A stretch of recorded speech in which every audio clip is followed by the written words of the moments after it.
Assalamualaikum warahmatullahi wabarakatuh. Waalaikumsalam warahmatullahi wabarakatuh. Apa kabarnya sahabatku, khususnya penyuluh di seluruh Indonesia, baik yang muslim maupun non muslim, yang PNS yang disebut dengan FAID atau penyuluh non PNS, ada juga yang baru adalah P3K.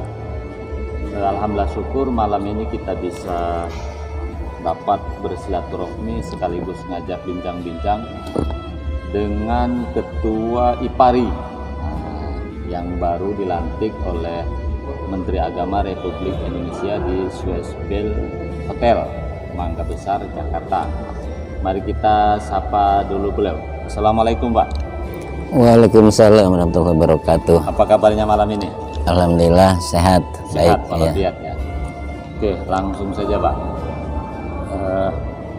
Kita bersyukur malam ini organisasi penyuluh yang mungkin pernah 2 kali ya diadakan selalu gagal, yang alhamdulillah malam ini telah resmi dibentuk. Kira-kira masalah ini, Pak, apa tanggapan Bapak lah? Apa sebagai rasa syukur dan apa harapan-harapan ke depan khususnya dengan terbentuknya IPARI ini? Silahkan, Pak. Ya, baik, terima kasih Pak Ustadz Mariono. Yang pertama tentu kita patut bersyukur kepada Allah Subhanahu wa Ta'ala atas terbentuknya Ikatan Penyuluh Agama Republik Indonesia atau IPARI, yang tentunya ini menjadi harapan para penyuluh di seluruh Indonesia, karena dari sejak beberapa tahun memang organisasi profesi ini telah digagas, dan kemudian pada kesempatan ini terbentuk.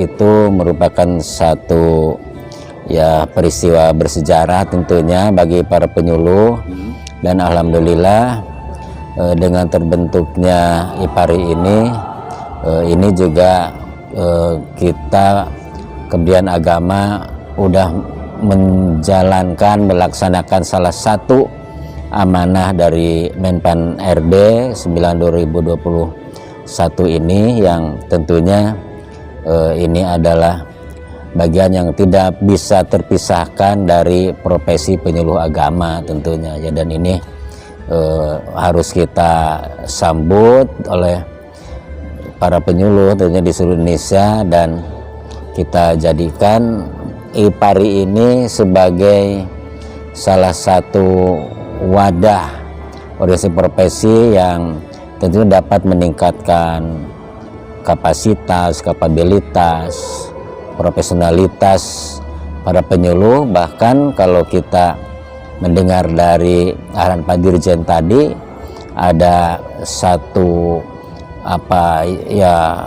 semacam mimpi para penyuluh itu, bagaimana supaya para penyuluh itu bisa menjadi penyuluh utama. Itu kan luar biasa.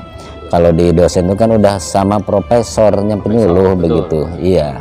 Dan ini di IPARI ini supaya juga nanti ikut membantu mendorong teman-teman penyuluh itu untuk meningkatkan kapasitasnya.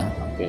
Iya. Nanti kita bicara masalah program kerja ya yang mendesak. Tentu kawan-kawan di seluruh Indonesia bertanya, ini ketua IPARI ini siapa? Kan gitu kan? Yeah. Kalau orang DKI dan sekitarnya mungkin Pak Ketua ini sudah lebih populer lah mungkin dibanding yang menyuluh-menyuluh lainnya, karena kita juga sering ketemu. Pak Daloh, nama lengkapnya Abdaloh. Ini kalau dari sisi ini kan supaya profil dulu ya, supaya masyarakat penyuluh ini tahu. Dari sisi nama kayaknya dari Sunda, kan Garut. Kan pakai ada Dudung, Abdullah gitu kan? Iya, diulang-ulang namanya Sunda asli. Nah, Sundanya dari mana tuh, Pak? Garut, Jawa Barat. Jawa Barat. Tepatnya mana Garut? Pamengpeuk. Pamengpeuk itu nama kecamatan ya? Nama kecamatan. Kalau kecamatannya Cikelet sih. Cikelet. Iya. Pamengpeuk itu nama desa lah ya. Pamengpeuk itu bukan desa. Kalau di sana itu namanya kewadanaan. Jadi kewadanaan itu membawahi beberapa kecamatan. Saya kecamatan Cikelet. Oh, Cikelet. Iya. Tahun berapa lahir? lahir sih tahun 68. Berarti sekarang sudah umur berapa tuh? 55. 55. Ya, kalau Pak, Ya, sebentar kalau lagi. nggak salah di kepangkatan penyuluh 4C. 4C. Pembina Utama Muda. Ya, kalau udah 4C, Ya. satu digit lagi akan ke 4D. Insya Allah, mudah-mudahan. Artinya sudah masuklah nanti jadi penyuluh Utama, Seperti mudah-mudahan. yang disampaikan Pak Dirjen tadi kan? Iya. Karena begini Pak, kalau penyuluh utama dia kan ujungnya itu kan di pensiun 65. Iya. Jadi sementara di dalam ketentuan kita kan pengurus itu anggota IPARI kan 4 tahun. Iya. Nah, berarti Bapak aman dari sisi mazhabat karena memang kemarin Pak dalam bahasa Ya, ADRT. setahun sebelum pensiun selesai. Oh, itu. Mimpin IPARI. Itu kalau naik ke utama baru Ya, tar. tapi saya yakin Pak kalau Pak Dalo naik lah itu bisa 2 Amin. periode tentunya kan. Ya, Kesepakatan. kasih kesempatan yang lain. Oh, gitu ya. Nah, dalam ADRT kan kita tahu sepakat 1 periode 4 tahun Ya, dapat dipilih kembali. ya, 4 tahun berikutnya. ya, Berarti kalau Pak Daloh ini nanti insya Allah sebentar lagi penyuluh utama itu bisa 2 periode. ya. Artinya untuk kawan-kawan di bawah ya di lapangan kita harus dorong beliau ini menjadi penyuluh utama ya agar beliau bisa memimpin kita 2 tahun. Nah, saya dapat informasi dari Bang Amir ternyata Pak Daloh belum ada yang mencapai penyuluh utama. Iya, Penyuluh ini. iya, Nah harapan kita Bapaklah memberi contoh menjadi penyuluh utama itu kan agar yang lain ngikut. Ini kalau ketua pusat aja nggak jadi penyuluh utama kan susah juga yang di bawah. Kita doakan teman-teman tentu ya. Ini kan untuk contoh ini nih. Oke, berarti dari sisi kepangkatan masuk. Kalau nggak salah dari awal bertugas selalu di DKI ya. iya. Di DKI. Jakarta. Nggak pindah-pindah kan? Iya, Artinya sekitar tetap di DKI provinsi, lah. Sekitar Iya. DKI. Heeh. Karena banyak penyuluhnya termasuk tempat saya Kepulauan Riau. Ada yang pindahan Pekanbaru. Oh, enggak. Tidak, kita Istiqomah. Istiqomah di DKI. ngomong kalau sekarang tempat tinggal juga di DKI. DKI. Kan kalau di DKI ini kan heterogen. Ada dia tugasnya di DKI tapi dari Banten, Iya. dari Jawa Barat. Ada. Jadi kalau Pak Dalo ini tugas di DKI, Rumah juga di DKI. Oke, ngomong-ngomong berarti istri orang DKI juga. Betawi. Oh, Orang Betawi. Jadi Sunda Betawi. Kalau begitu bisa nyalon gubernur suatu saat. Kalau iya kan? Kan kita ini selalu dikaitkan dengan putra daerah. Kalau Pak Daloh ini katakanlah orang Sunda, ya bisa dikatakan orang pendatang. Kalau istri asli Betawi ya. Asli Ya, Betawi. Kalau udah selesai jadi penyuluh bisa kita sama-sama usung menjadi gubernur provinsi DKI tentunya kan. Oke Pak Daloh, istri orang DKI. Apa profesi istri sekarang? Istri sih ibu rumah tangga. Nah, saya ingin sampaikan juga kawan-kawan. Ternyata di mana-mana orang yang sukses itu, yang kerja memang tidak boleh 2, Pak. Hanya 1. Salah satu contohnya Pak Daloh ini ya. Syukur alhamdulillah. Tahun berapa nikah? Tahun 94. 94. Berarti duluan Ya. Pak Daloh ya. Saya tahu. Jadi- 2000. Sudah punya anak berapa, Pak? 4. 4. Ada yang sudah nikah? Ada. Yang berapa itu? Ada yang udah nikah di yang paling besar. Yang paling besar ya. Anak 4, istri 1 apa 2, Pak? 1 lah. Satu aja baru cukup. Oh gitu ya? Karena katanya orang Sunda. Saya Sunda juga masalahnya, Pak. Kadang-kadang kalau 1 tuh nggak cukup katanya kan. Nah, oke. Ya itu satu di sini, satu di sini Oh gitu. iya. Artinya teman-teman penyuluh, Pak Dalo ini termasuk suami yang setia. Nah, karena ketika saya tanya tadi istri berapa, beliau dengan tegas menjawab 1. Kalau teman-teman penyuluh kadang masih guyon baru 1. Baru Nah, 1. itu kan kalau Pak Dalo itu tegas 1. Ada yang bilang 1 di Jakarta, 1 di Bogor. Ada yang bilang begitu. Oke, kita bilang ya keluarga Pak Dalo ini sehat walafiat Amin. ya. Amin Allahumma amin. Oke, baiklah Pak. Kita kembali ke penyuluh. Jadi seluruh Indonesia sudah tahu Pak Dalong ini siapa ya. Sekarang kita kembali ke penyuluh. IPARI sudah dibentuk. Kan Ikatan Penyuluh Agama Republik Indonesia. Tadi sudah dikukuhkan oleh Kementerian Agama yang melalui Pak Dirjen. Dirjen itu tentu atas nama Menteri Agama ya.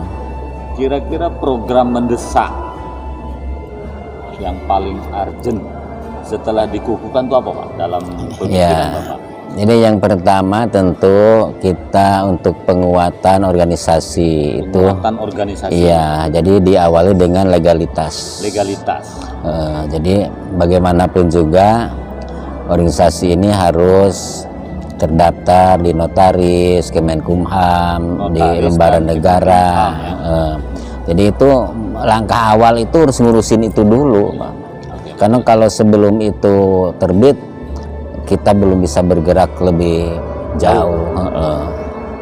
Berarti teman-teman begitu dikukuhkan malam ini, betul kata beliau, ya membenahi organisasi. Membenahi dulu. Salah satunya ya Legalitas. memperjelas legalitas ya. Legalitas. Kita semua tahu bahwa legalitas organisasi profesi itu adalah selain notaris juga Kemenkumham. Kemenkumham. Tentu difasilitasi oleh Kementerian Agama. Iya. Jadi jelas ke depan itu ya. Nah, terus begini Pak, andaikan nanti IPARI tertolak di Kemenkumham, dalam bincang-bincang kami sih sebagai penyuluh, IPARI ini bisa saja berubah, terserah, yang penting terdaftar di Kemenkumham. Itu harapan kami seperti itu. Kalau upaya Bapak supaya ini lolos di Kemenkumham, itu gimana kira-kira? Iya. Itu udah kita prediksi di awal dan udah ada semacam komunikasi juga dengan pihak-pihak terkait, Mas Notaris, Kemenkumham itu, dan nanti kita akan cari solusi supaya IPARI ini bisa diterima di Kemenkumham. Itu insya Allah dengan cara kita komunikasi yang baik dengan pihak mereka. Ya, pahit-pahitnya tadi disampaikan, ya tentu kita tidak akan menyerah, tetap organisasi profesi ini akan tetap ada ya. Tentu ya kita karena di negara hukum harus mengikuti regulasi yang ada ya, bagaimanapun juga itu tetap harus kita taati, kita patuhi. Tapi untuk legalitas IPARI ini memang udah ada komunikasi awal dengan pihak terkait itu. Oke. Baik dengan notaris, bahkan notarisnya itu udah ada namanya, tinggal di Kemenkumham juga sudah ada pembicaraan awal, itu udah ada Pak. Oke.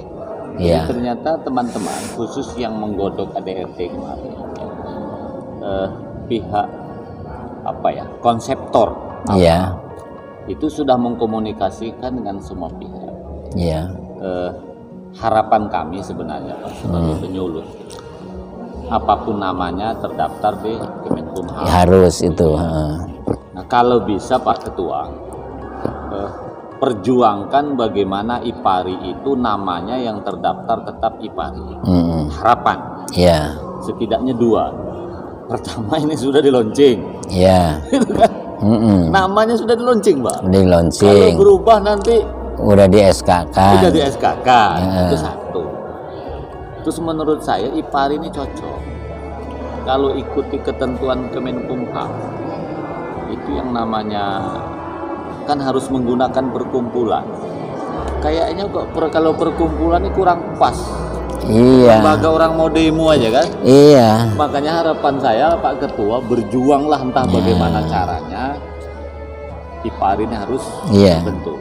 Harapan kita Mudah-mudahan doanya aja. kementerian ya juga harus intervensi lah kan itu. Iya, itu salah satunya. Iya ya, mudah-mudahan. Intervensi itu. Oke, nanti kan tentu ketika IPARI pusat ini sudah konsolidasi, kemudian sudah mendapatkan legalitas sebagaimana amanah organisasi, kan kita harus membentuk di setiap daerah. Iya. Daerah itu kan ada wilayah, ada kabupaten kota. Iya. Kalau berdasarkan keputusan kita kan hanya batas daerah, tidak Iya. ada kecamatan. Kayak ID dengan PGRI lah mungkin ya.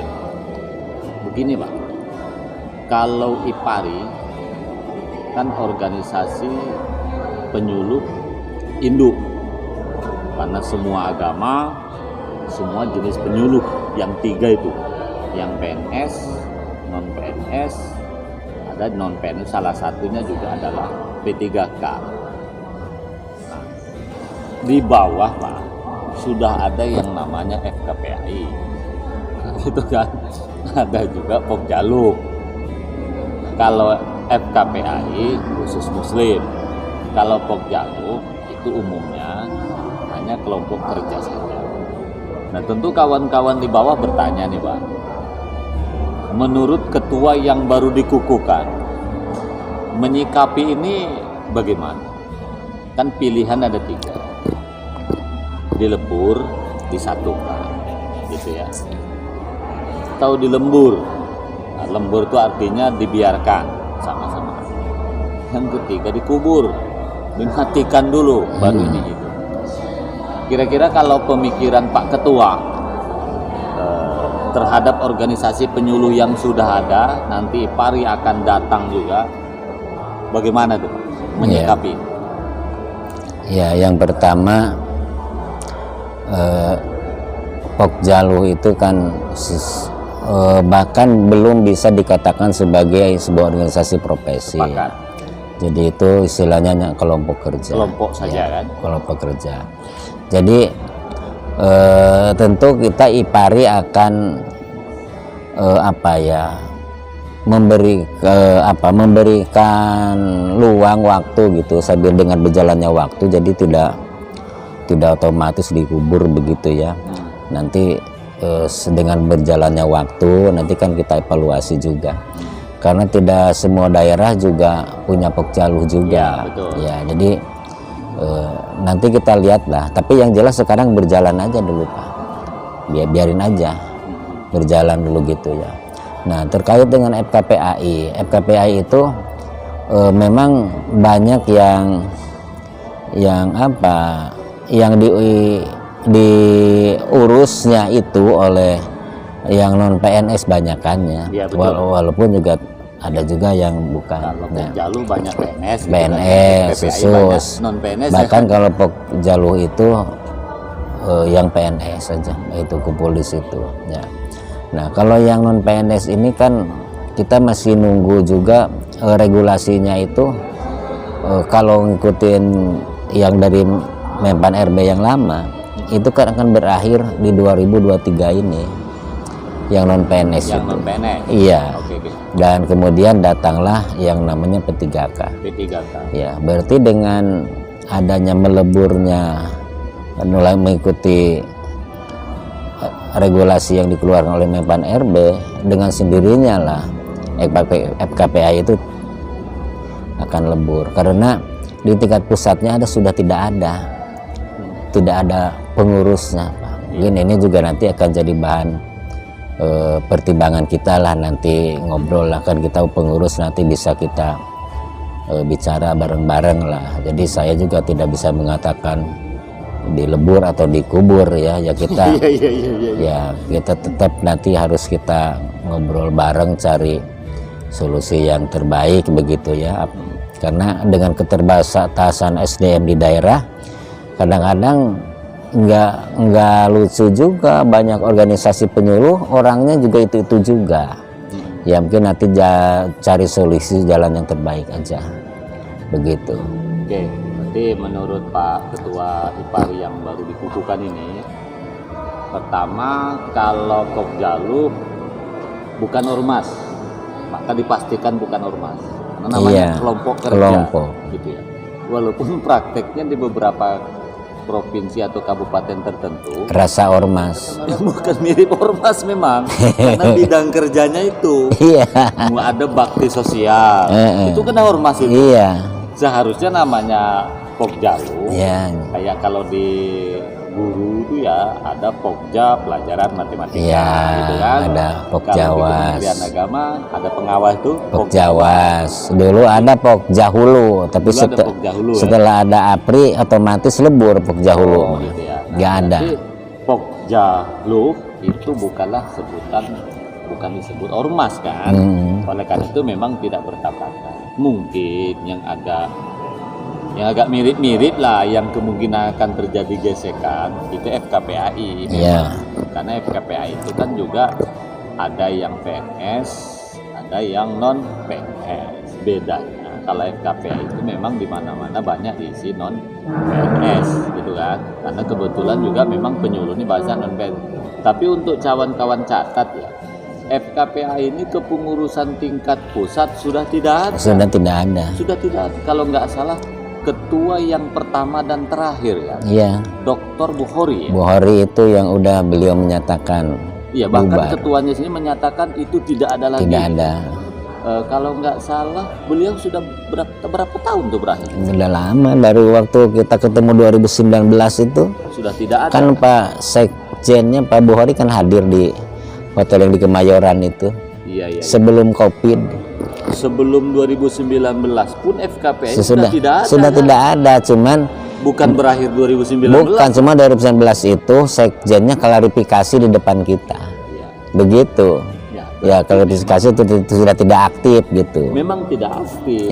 Tetapi persoalannya kan di bawah itu muncul. Nah, yang uniknya Pak Daloh di bawah ini memang unik ini, maka saya sependapat jawaban dari Pak Daloh tadi, memang kita biarkan saja dulu seiring jalannya waktu mana yang terbaik. Karena di bawahnya FKPAI ada badan hukum sendiri, buat yayasan, ada SK dari Kanwil, macam-macam lah pokoknya. Makanya kita sama-sama biarkan. Jadi untuk teman-teman yang sudah ada FKPAI, yang sudah ada Pokjalu, menurut saya ya untuk sementara jalan aja dulu. Ketua sepakat. Nanti saya minta, karena kami juga kalau tak salah tadi masuk pengurus pusat, mau ada IPAS, mau ada FKPAI, mau ada Pokjalu, IPARI nanti wajib dibentuk. Harus dibentuk kan? Harus, itu mau sampai ke kabupaten kota. Yang betul-betul hari ini. Dan yang formal.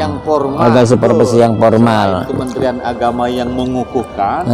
Nanti insya Allah didaftarkan di notaris dan disahkan oleh Kemenkumham. Gitu kan? Kalau FKPAI tidak formal. Karena memang nggak ada juga. Nggak ada rujukan itu. Nggak ada rujukan. Khusus begini lagi, apa harapan Bapak kalau penyuluh tidak ada, artinya menjadi tidak ada seperti setelah ada apa yang penyuluh, apa hulu itu APRI ya? APRI, Pokja hulu jadi hilang, gitu kan? Kalau FKPAI di penghulu kan memang tidak ada, gitu kan? Andaikan sama-sama masih ada, KPAI ada, ini kan andaikan terjadi, bisa terjadi tuh Pak Ketua. Pokjalu tetap ada. Apa harapan Bapak supaya antar ketua, antar pengurus, kan kita tahu Pak, organisasi 3 itu kan pasti orangnya juga itu juga kan. Betul. Nah, itu apa harapan Bapak kira-kira? Ya, saya sih berharap kita harus mengedepankan kebersamaan, Pak. Mengedepankan kebersamaan penyuluh, mengedepankan persatuan, mengedepankan ukhuwah. Jangan sampai dengan banyak organisasi itu malah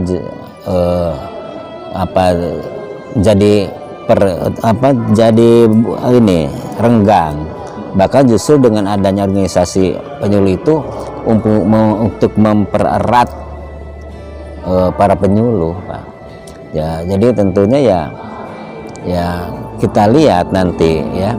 Yang jelas yang pasti IPARI ini yang udah di launching langsung oleh Pak Dirjen ini itu wajib dibentuk di semua kabupaten kota dan akan melibatkan secara struktur gitu Kanwilnya, Kemenagnya. Jadi dengan sendirinya memang secara hukum akan lebih kuat gitu ya dibandingkan dengan yang itu. Cuman ya tadi itu ya masing-masing daerah kan kita juga perlu memperhatikan kearifan lokal juga.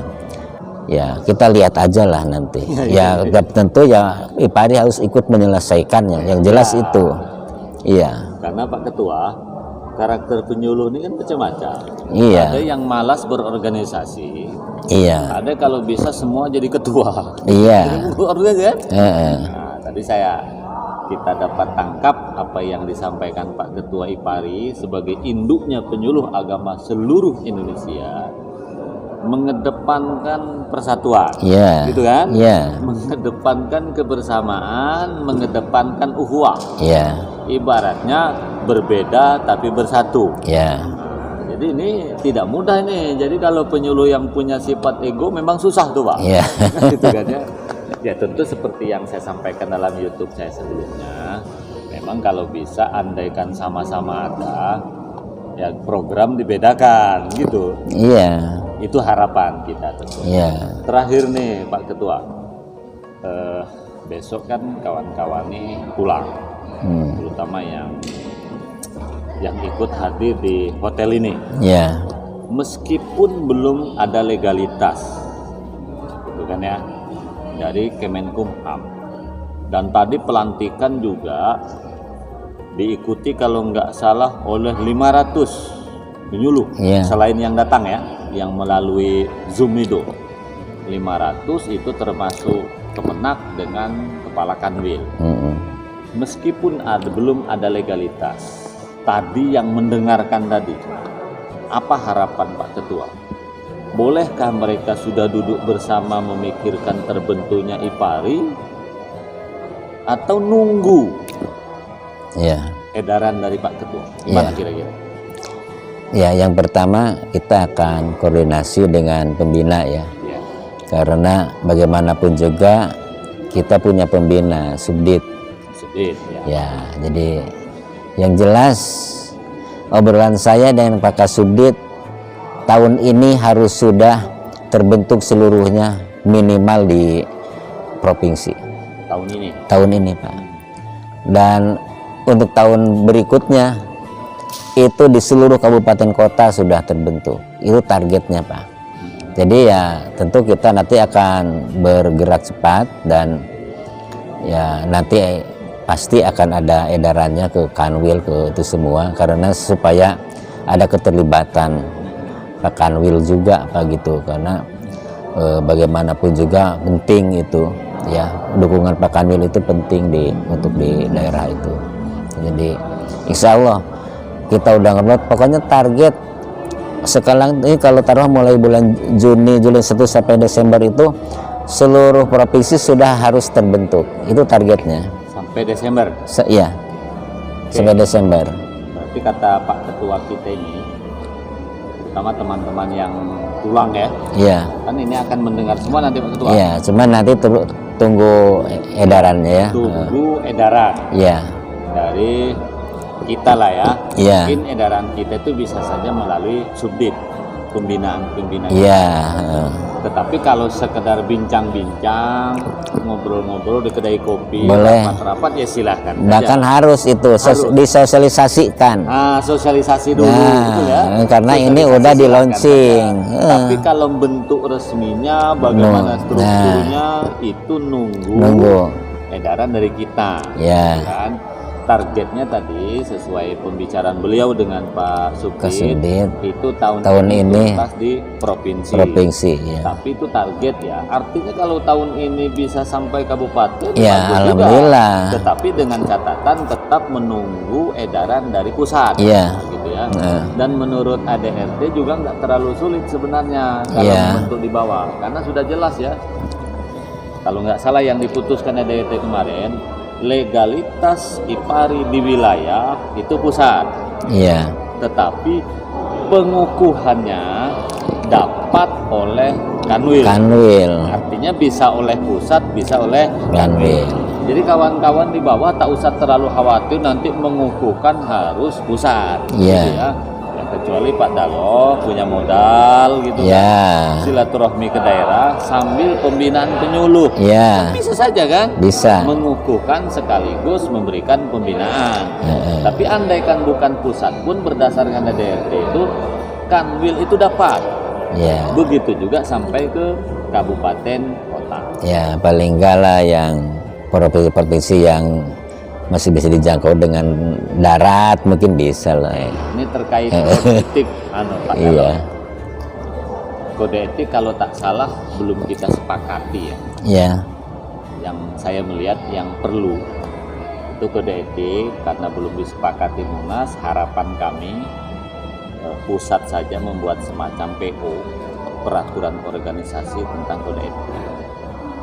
Karena fakta lapangan penyuluh ini masih ada yang maaf kode etiknya tidak pas. Mungkin salah satunya ada penyuluh mungkin merangkap sebagai ya maaf penghulu bodong. Mungkin pula ada yang nikah siri. Karena begini Pak Daloh ya, kalau yang PNS insya Allah clear yang menjadi penghulu bodong atau nikah siri tadi, karena kita diatur oleh ikatan ASN. Tapi yang non PNS ini kita agak susah. Nah oleh karena itu IPARI lah yang membuat kode etik itu. Nah harapan kami kepada nanti pengurus pusat membentuk itu, bukan membentuk ya, ada semacam kode etik yang diputuskan oleh pengurus pusat. Nah supaya ke bawah itu nanti bisa dijalankan dengan baik, karena masalah ini yang terjadi khusus PNS Solo tak ada masalah, khusus nikah siri atau menjadi penghulu nikah siri, tapi khusus yang non PNS itu banyak terjadi di mana-mana. Nah, kira-kira masalah kode etiknya ini terakhir ya, bisa nggak disegerakan kira-kira? Kode etik itu sudah ada draftnya, Pak. Oh, sudah ada draft. Dan kemarin nggak sempat dibahas saja. Iya, dan sudah dibahas di hotel. Udah ada timnya. Sudah ada tim. Udah ada tim yang membuat kode etik yang terdiri dari BRIN, peneliti, BRIN, ya. Dan juga dari penyuluh juga ada. Dan insya Allah lah nanti dengan udah dibentuknya IPARI ini nanti akan saya cek di Subdit udah sampai kemana itunya. Yang jelas itu udah pernah dibahas beberapa kali, Pak. Jadi ketika membuat draft ADART organisasi profesi itu, Pak, sebenarnya di situ itu kalau nggak salah ada 3 kelompok gitu. Tiga tim perumus. Ada tim perumus yang membahas ADART yang diketuain oleh Profesor Dr. Ahmad Murtado, itu yang kemarin yang dibahas ADART-nya. Kemudian ada tim yang membahas tentang kode etik, dan ada tim yang membahas tentang pengembangan kepenyuluhan. Jadi program itu ya. Jadi itu sebenarnya udah pernah dibahas, cuman saya belum lihat udah sampai di mana gitu ya. Ya tentu nanti karena memang ini salah satu tugas IPARI itu juga harus membuat kode etik ya, nanti ya kita koordinasikan lah gitu. Berarti ternyata kode etik sudah dibahas oleh sudah tim. Ada draftnya. Sudah ada draft, ya berarti kan dibahas oleh tim. Iya. Biasa tadi. Udah ada tim. Melibatkan dari penyuluh kita, mungkin juga Subdit termasuk BRIN ya. BRIN. Peneliti. Karena terus terang aja Pak, tadi kan sudah saya sampaikan. Kementerian Agama ini kan penyuluh ini kan wajib mengamankan semua kebijakan Kementerian Agama. Iya. Salah satunya tentang pernikahan. Iya. Gitu kan, jangan sampai ada penyuluh ini yang merangkap menjadi maklar nikah, penghulu bodong. Misalnya, misal kalau PNS kan agak sedikit terjaga. Tapi yang non PNS, nah nanti IPARI inilah yang bisa memberikan kode etik kepada semuanya, PNS atau bukan. Saya kira itu teman-temanku penyuluh di seluruh Indonesia ya, kami doakan ya, mudah-mudahan kita semua apapun agamanya, mulai dari Islam, Kristen, Katolik, Hindu, Buddha, mari kita bergabung di IPARI. Apapun organisasi yang sudah terbentuk di bawah, apakah Kopjalu, apa FKPMI atau ada yang lain, gitu ya. Ada. Jangan lupa nanti segera bentuk IPARI. Tetap IPARI harus dibentuk. IPARI tetap didulukan, diutamakan, Iya. karena ini nggak ada legalitas. Iya. Dikukuhkan oleh Menteri Agama gitu kan. Iya. Nanti insya Allah legalitasnya juga dengan Kemenkumham. Iya. Kuat sampai ke bawah. Dengan adanya organisasi profesi ini nanti silahkan provinsi dan kabupaten kota dekati bupati, gubernur bisa mencari dana. Nah itu kan karena sudah lembaga berbadan hukum. Saya kira itu. Terima kasih Pak Dalong. Ya, sama-sama. Mudah-mudahan Bapak selalu sehat, Amin, dan amin. bisa 2 periode berikutnya. Terima kasih Pak. Ya, Assalamualaikum sama-sama. warahmatullahi Ya, wabarakatuh. betul.